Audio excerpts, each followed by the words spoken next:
Apa hukumnya ngefans dengan ustadz padahal saya sudah punya suami?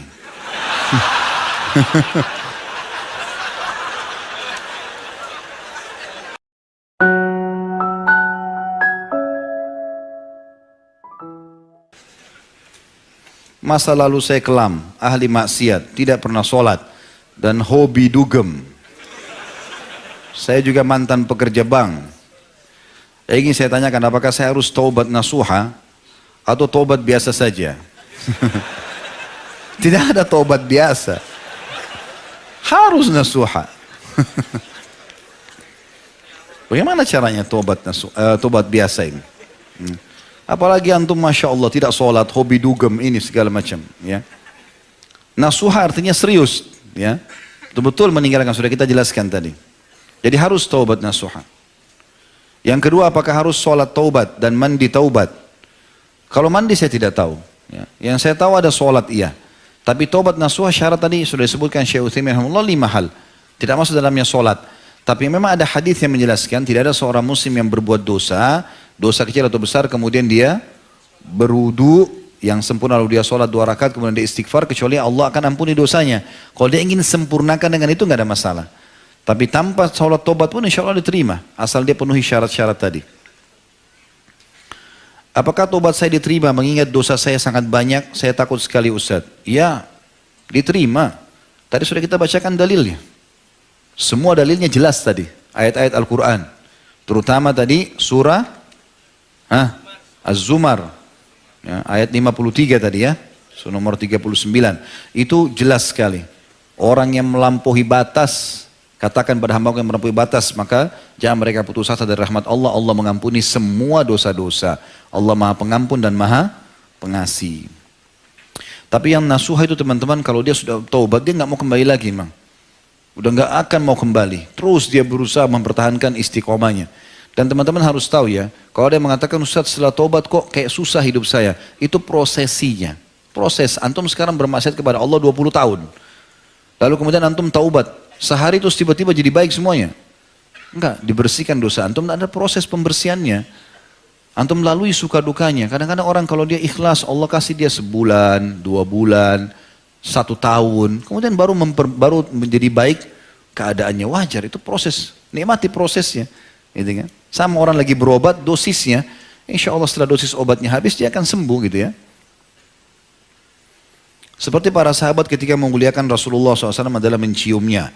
Bolehkah kita mencium tangan orang yang kita hormati karena ilmunya atau karena kesepuhannya, seperti orang tua, paman, bibi, tetangga atau guru-guru kita? Dan bolehkah kita memuliakan orang yang kita sayangi dengan cara kita mencium tangannya juga seperti pasangan hidup ataupun anak-anak kita? Boleh saja. Ya, ini pernah ada terjadi kesalahpahaman tentang masalah penyampaian saya dulu ya.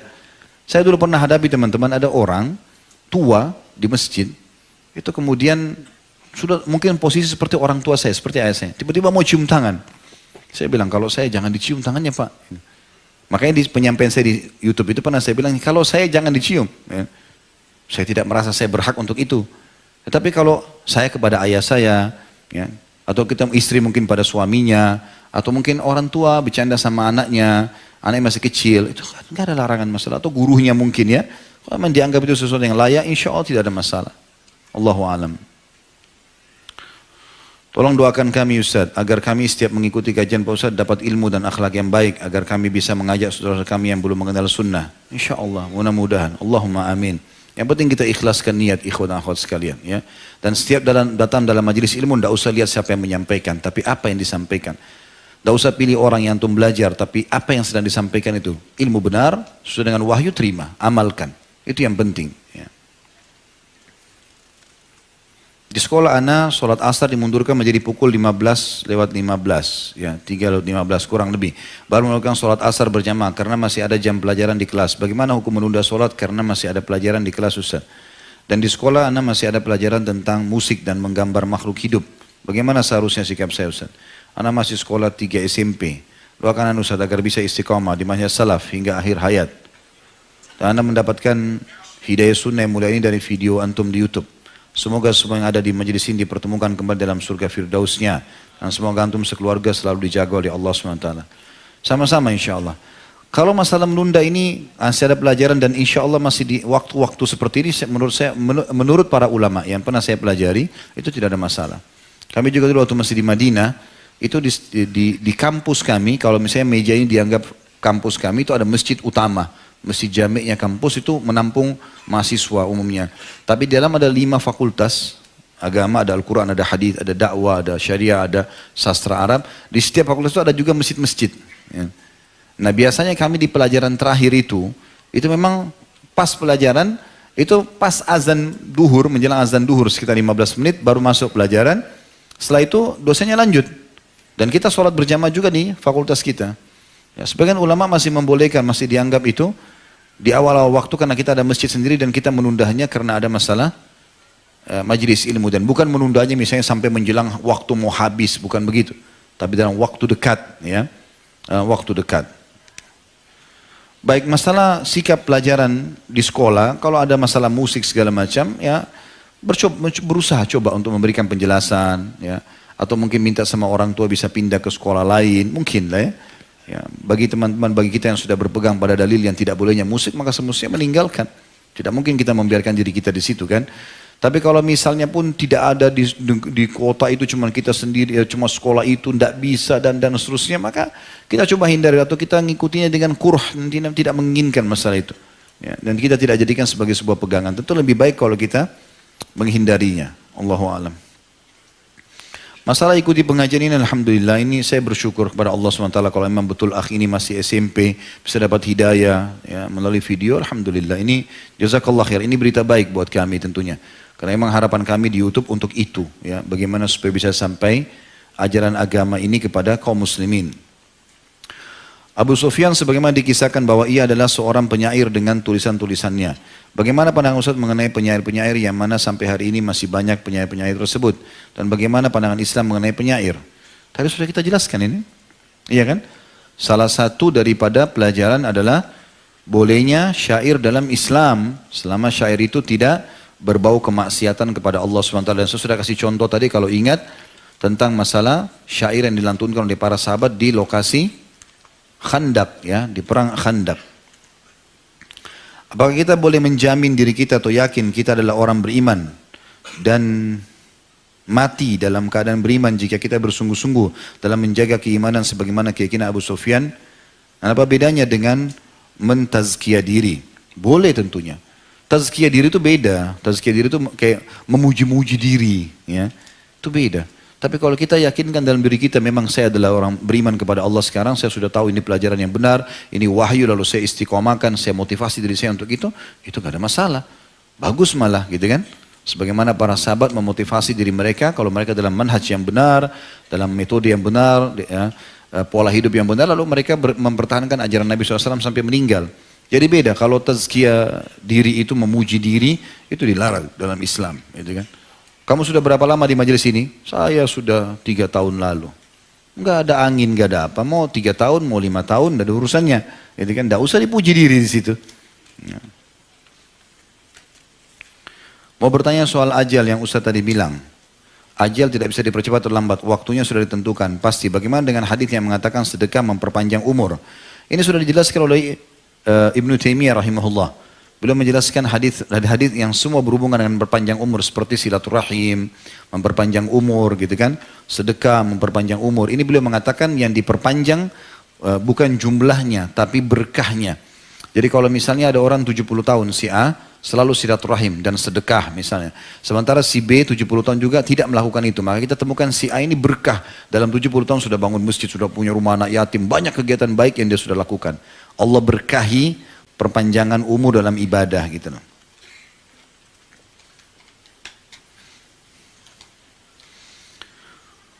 Maaf di luar tema, kenapa harus masuk ini? Baiklah, saya hanya ingin meminta doa dari Ustadz dan jemaah semuanya di sini bahwa saya sedang proses pencarian istri yang soleha. Dan dengannya saya semakin dekat dengan surga Allah. Harapan saya adalah bisa menikah di awal tahun depan. Akan tetapi hubungan saya dan keluarga saya sudah terpecah belah sehingga sulit sekali untuk berbicara pernikahan. Sekarang saya harus berjuang seorang diri untuk mempersiapkan biaya dan lain-lain. Mohon nasihatnya Ustaz. Insya Allah. Mudah-mudahan semua yang bujang yang hadir di tablik akbar ini tidak bujang lagi. Ya. Terakhir tahun ini ya. Waktu antum tinggal 2 bulan berarti. Bagaimana caranya Ustaz? Gampang. Apa Indonesia negara paling gampang menikah. Paling mudah Masya Allah, paling murah seluruh dunia. Perangkat sholat, Al-Quran nikah. Modalnya masuk masjid sholat. Minta sama imam, imam saya mau nikah imam. Dicarikan di kampung nanti. Kalau di kota yang mahal-mahal memang jangan. Cari yang murah-murah, yang bedaknya 20.000. Dia antum bisa hidup. Yang penting status suami kan. Karena nanti orang juga banyak bilang, saya tidak mau nikah sama orang di kampung Ustaz. Mungkin karena beda, orang kota kan sudah tahu dandan segala macam. Kan bisa antum ajarin. Kan bisa belajar gitu kan. Tapi dia Masya Allah tidak ikut pergaulan bebas, tidak segala macam. Maka itu bagus. Kan? Yang penting kalau mau nikah jangan rewel. Tinggi, putih, cantik, pintar. Nanti di surga ada bidadari.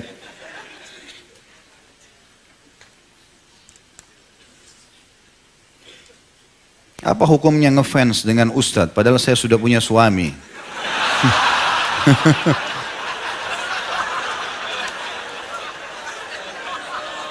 Ini perlu dirincikan, ngefans apa dulu? Kalau yang dimaksud adalah kajiannya, kajian penyampaian ilmunya, nggak ada masalah. Tapi kalau fisiknya jangan. Nggak boleh. Semua muslimah kalau sudah menikah, suamiku adalah rajaku. Sudah selesai. Nggak ada lagi, haram, tidak ada poliandri. Ya. Nggak ada. Hah? Tidak boleh. Ya. Kalau cuma pelajaran disampaikan, nggak ada masalah. Ya. Ilmunya itu nggak ada masalah. Mungkin penampilan lalu kemudian berharap suaminya bisa, itu mungkin umum. Tapi kalau sudah menyukai, akhirnya beralih sukanya dari suami kepada orang lain, ini nggak boleh. Hukumnya haram dalam Islam, tidak boleh sama sekali. Karena tidak ada poliandri kan gitu. Kalau poligami boleh laki-laki. Pembelaan kepada sama jenis saya.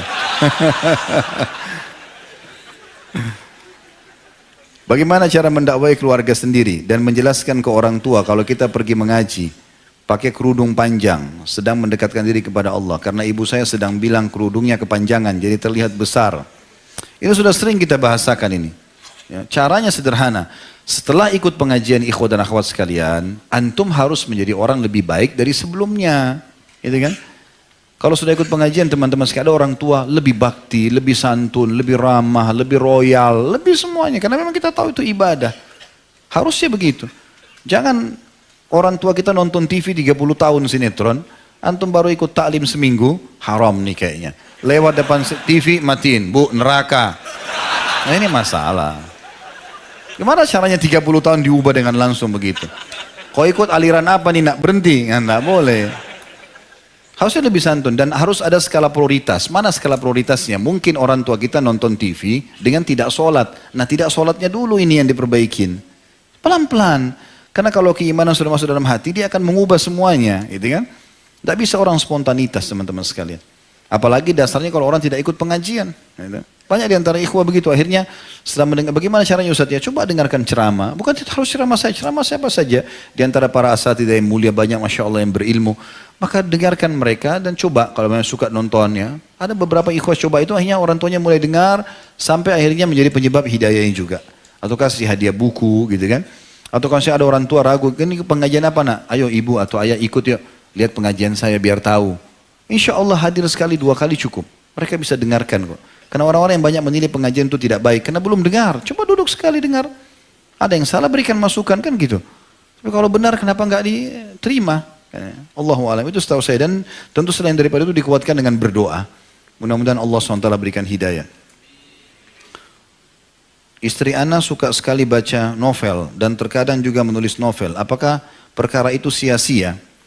Sebenarnya kalau itu dalam bentuk nasihat-nasihat, hal yang bermanfaat, mungkinlah masih bisa. Tapi lebih bagus menulis ya, yang bermanfaat, yang misalnya belajar agama ditulislah. Atau ilmu-ilmu yang bermanfaat itu lebih baik. Karena ini juga pangsa pasarnya sebagian kecil. Orang yang memang suka membaca, kadang-kadang harus membuat kisah-kisah fiktif misalnya. Atau hal-hal yang tidak perlu gitu kan. Dibesar-besarkan, kisah tentang apalah cinta seseorang pada orang lain dan hanya lingkup kecil lalu kemudian dibesar-besarkan seakan-akan itu sebuah kisah yang harus jadi besar. Kita masih punya banyak kisah Nabi, kisah para sahabat ya, yang tidak bisa diukir lagi dengan pulpen. Harusnya bisa diberikan masukan. Kalau istri antum yang bertanya ini memang sudah begitu dari sebelum nikah, maka pelan-pelan didakwahi. Nabi Nuh alaihissalam mendakwahi istrinya sampai akhirnya meninggal dalam keadaan kufur. Nabi Lut juga alaihissalam begitu, gitu kan. Tapi kita coba bersabar, nasihatin, doakan. Karena rumah tangga tujuannya menikah untuk dipertahankan, bukan untuk cerai. Kalau sudah betul-betul sampai pada puncaknya sudah tidak bisa dipertahankan lagi, baru kita pilih jalan itu. Itu pun sudah mentok pada titik di mana kita nggak bisa lagi perbaiki. Saya punya sahabat dekat, namun ia belum sadar akan kewajiban menuntut ilmu syar'i. Jika bersamanya saya futur.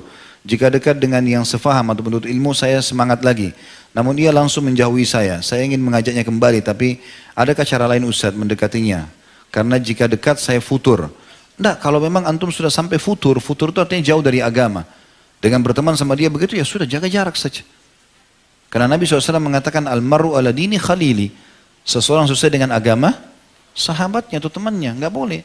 Ya, bahkan nanti hari kiamat akan ada, Allah ceritakan orang-orang akan ada mengatakan, dalam Al-Quran diceritakan, walaupun ini ayat turun kepada beberapa orang dari Quraisy, ya. Tapi Allah SWT, para ulama tafsir mengatakan ayat ini berlaku umum. Siapapun yang mengikuti pola yang sama akan terjadi hal yang sama. Nanti di hari kiamat di neraka akan ada orang mengatakan, ayatnya itu, artinya potongan ayatnya begini. A'udzu minasyaitonir rajim. Lam attakhidh fulanan khalila laqad adallani 'ani dzikri ba'da idh ja'ani. Ya laitani lam attakhidh fulanan khalila laqad adallani 'ani dzikri. Nanti hari kiamat akan banyak orang di neraka akan mengatakan, coba saat ini di dunia saya tidak berteman sama si fulan, dia telah menyesatkan saya setelah datang kepada saya peringatan. Ya.